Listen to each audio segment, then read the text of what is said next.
प्यारे देशवासियों, नमस्कार।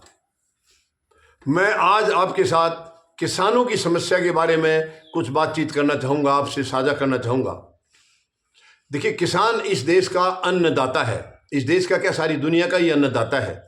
दुनिया में अन्न पैदा करता है किसान, और किसान के साथ जो अत्याचार किया जाता है वो मेरे ख्याल से किसी भी वर्ग के साथ नहीं किया जा रहा है। किसान को हमेशा दुश्मन की तरह से ट्रीट किया जाता है। ये शर्मनाक है। ऐसा क्यों? अब आप देखिए, मैं कुछ एक मिसालें दूंगा आपको। किसान को जो सबसे बड़ी समस्या आ रही है वो यही आ रही है कि उसको अपनी पैदावार का रेट, अपने उसके भाव तय करने का अधिकार नहीं है। आप देखिए, मैं 2-3 मिसाल दूंगा आपको।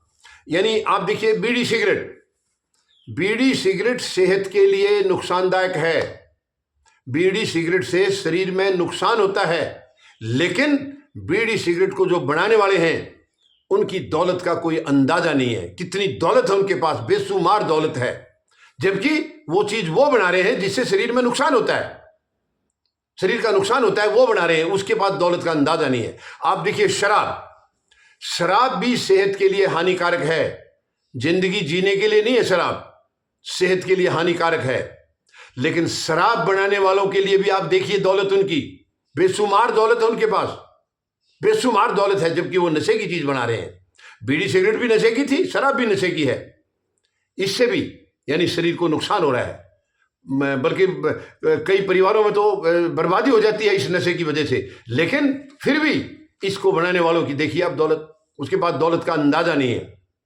और इसके अलावा मोबाइल फोन, मैं मानता हूं आज की जरूरत है मोबाइल फोन, लेकिन जब नहीं था तब भी तो हम जी रहे थे। मोबाइल फोन जब नहीं होते थे तब भी तो हम जी रहे थे, कोई परेशानी नहीं थी, सब जी रहे थे। आज मोबाइल फोन जरूरत हो गई है, लेकिन जिंदगी जीने के लिए जरूरी नहीं है कि हम मोबाइल फोन के बगैर जी नहीं सकेंगे, ऐसा नहीं है। पहले भी तो हम जीते थे। हो सकता है कुछ कामों में आज आसानी हो गई है, वो एक अलग बात है, मगर ये नहीं है कि मोबाइल फोन हमारी जिंदगी जीने के लिए जरूरी था, ऐसा नहीं था। और मोबाइल फोन बनाने वालों की आप संपत्ति देखिए, दौलत देखिए, अंदाजा नहीं है आपको कितनी दौलत कमा रहे वो। और आज हर आदमी मोबाइल फोन खरीदता है, तकरीबन, चाहे छोटा या बड़ा, हर आदमी मोबाइल फोन ले रहा है, जबकि वो जिंदगी जीने के लिए जरूरी नहीं है। और इनके तीनों के अलावा अलग देखिए आप, अन्न के बगैर कोई जिंदा नहीं रह सकता, अन्न के बगैर जिंदा नहीं रह सकता। मगर अन्न पैदा करने वाले की आप हालत देखिए, अन्न पैदा करने वाले की ऐसी हालत है कि उसके पास खुद के लिए अन्न नहीं बचता है, अपने परिवार के लिए अन्न नहीं बचता है। यह हालत है। वो क्यों है? क्योंकि उसको अपनी पैदावार का दाम लगाने का, उसका मूल्य लगाने का अधिकार नहीं है। केवल यही कारण है। अगर ये हक किसान को दे दिया जाए तो किसान भी परेशानी में नहीं आएगा, किसान भी नहीं तड़फेगा। ये किसान की किसानी का दुर्भाग्य है कि वो सरकार के मुंह की तरफ देखता रहता है हर साल कि सरकार अब क्या भाव देगी, मेरी फलानी पैदावार का क्या भाव देगी, क्या भाव देगी, खरीफ का क्या भाव देगी, रबी क्रॉप्स का क्या भाव देगी, उसके मुंह की तरफ देखता रहता है। और सरकार एक जैसे बेचारा, जैसे जिसको बना दिया जाता है बेचारे की तरह, उसको जरा सा कुछ पकड़ा देते हैं, जबकि वो कितनी कष्ट की कमाई करता है। इसको अपनी उचित मूल्य नहीं मिल पाती है, अपनी उचित दाम जो खर्चा किया वो मिल नहीं पाता है किसान को।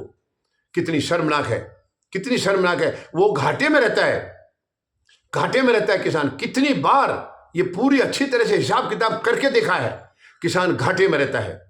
जो खर्चा किया वो भी उसका वापस नहीं आता है, तो वो कैसे जिंदा रहेगा, कैसे परिवार को जिंदा रखेगा। कितने मौके आते हैं जो पूरे 140 करोड़ लोगों का पेट भर कर अपने परिवार को वो नहीं दे पाता। कई बार किसान का परिवार भूखा रह जाता है। कितनी शर्मनाक है। और सरकार उनके लिए कुछ भी सोचने के लिए तैयार नहीं है, उनके लिए सोचने के लिए तैयार नहीं है। बहुत ही दुखद है, ये बहुत ही दुखद है। मैं सरकार से निवेदन करूंगा, किसान को दुश्मन मत समझिए। ये दुश्मन नहीं है, सबसे बड़ा हितैषी है, देश का सबसे बड़ा हितैषी है। सबका पालन पोषण कर रहा है, वो सबका पेट भर रहा है। खुद का पेट खाली रख करके वो देश का पेट भर रहा है, फिर भी सरकार को पीड़ा है उससे। क्यों? वो सरकार को कुछ दे नहीं पाता है, सरकार को दौलत नहीं दे पाता। ये सरकारें जो है ना, दौलत की भूखी हैं। कितनी शर्मनाक है। किसान से भी इनको दौलत चाहिए, किसान से दौलत चाहिए। इससे ज्यादा शर्मनाक क्या होगा जो सबको अन्न खिला रहा है। सरकार आप भी उसी का अन्न खा रहे हैं। आपके मंत्री संतरी जितने बैठे हो सब उसी किसान का अन्न खा रहे हैं, फिर उसके अन्न के साथ गद्दारी क्यों? उसकी दी हुई रोटी खा रहे हो तो उसका एहसान तो मानो, उसका एहसान इतना तो मानो कि वही रोटी दोबारा आपको अच्छी तरह खिला सके, वो आपके लिए फिर से अन्न अच्छी तरह पैदा कर सके। ऐसे हालात तो कर दीजिए उसके लिए। वो कुछ नहीं मांग रहा आपसे, अपनी फसल का उचित मूल्य मांग रहा है, उचित मूल्य मांग रहा है, वो भी आप दे नहीं पा रहे हैं, वो भी आप देने के लिए तैयार नहीं है। कितनी शर्मनाक बात है ये, इतनी गैर जिम्मेदार सरकार है। सरकारें पहले भी बहुत अच्छी नहीं रही हैं किसानों के लिए, लेकिन वर्तमान में जो सरकार है वो सबसे मतलब एक निचले दर्जे की है, जो किसान को दुश्मन मानती है। इतने इतने लंबे लंबे आंदोलन कर दिए किसानों ने, फिर भी इनको शर्म नहीं आई है, फिर भी इनको यह रहम नहीं आया है कि वो किसान देश के लिए जी रहा है, देश के लिए जी रहा है, 140 करोड़ लोगों के लिए अन्न पैदा कर रहा है, कम से कम उसके लिए इतना तो ध्यान रखो। फिर भी सरकार को शर्म नहीं आ रही है, वो संघर्ष कर रहे हैं, इतने बड़े बड़े आंदोलन किए हैं, तब भी रहम नहीं आ रहा है सरकार को। शर्मनाक है ये। मैं सरकार से अपील करूंगा, मेहरबानी करके तुरंत किसान की बात सुनी जाए और इसकी समस्या का समाधान किया जाए, वरना 140 करोड़ लोग आपके खिलाफ खड़े होंगे और आपको बाहर का रास्ता दिखाएंगे, आपकी सत्ता को उखाड़ेंगे।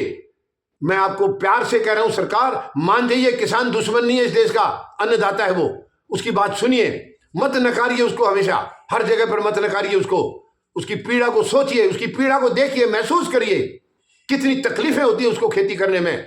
गर्मी सर्दी बरसात किसी भी मौसम में वो पीछे नहीं रहता है, लेकिन उसको बेचारे को आखिरी में क्या क्या मिलता है? घाटा, घाटा मिलता है उसको। शर्मनाक है ये। उम्मीद है प्रधानमंत्री महोदय कुछ इस पर विचार करेंगे।